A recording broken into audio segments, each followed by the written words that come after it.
So hello everyone, তোমরা কি জানো একটা ভালো ডান্সার্স কিভাবে নিজের মুভমেন্টকে স্মুথ এবং ক্লিন করতে পারবে? তো চলো আজকের ভিডিওতে তোমাদের 5টা ইম্পর্টেন্ট জিনিস শেয়ার করব। ফার্স্ট হচ্ছে এক্সারসাইজ। এক্সারসাইজ খুব ইম্পর্টেন্ট। প্রত্যেকটা বডি পার্টসের যদি এক্সারসাইজ না হয়, বডি যদি হিট না থাকে, তাহলে কোনোভাবে মুভমেন্টসগুলো করতে পারবে না এবং যখন তখন চোট লেগে যেতে পারে। Second, focus on the transition between the steps. Focus সবসময় রাখতে হবে একটা স্টেপ থেকে আরেকটা স্টেপসে যখন আমরা যাচ্ছি, এই যে ট্রানজিশনটা খুব ইম্পর্টেন্ট, সবসময় মাথায় রেখে চলতে হবে। না হলে কিন্তু স্টেপসগুলো বিথিকিচ্ছিরি লাগবে এবং স্টেপ স্মুথ এবং সিম্পল লাগবে না। নেক্সট হচ্ছে বডি কন্ট্রোল।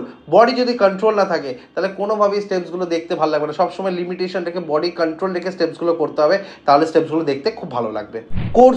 কোর স্ট্রং হওয়া খুব ইম্পর্টেন্ট। কোর যদি স্ট্রং না হয় তাহলে কোনোভাবেই কোনো ডান্সারই স্টেপসগুলো ক্লিন করতে পারবে না এবং বডি শেপটা দেখতে ভালো লাগবে না। তো লাস্ট পয়েন্ট হচ্ছে অবজারভেশনটাকে খুব দরকার। যখনই তুমি আয়নার সামনে বা নিজেকে দেখিয়ে নাচ করছো, নিজেকে দেখাটা খুব ইম্পর্টেন্ট। না হলে তুমি মুভমেন্টসগুলো তোমার বডির সাথে যাচ্ছে নাকি সেটা তোমরা বুঝতে পারবে না। এরকম এক্সাইটিং ভিডিওর জন্য আমাদের চ্যানেলকে সাবস্ক্রাইব করে দাও, লাইক করে দাও, শেয়ার করে দাও। আরও এক্সাইটিং ভিডিওস আসতে চলেছে। তো টাটা।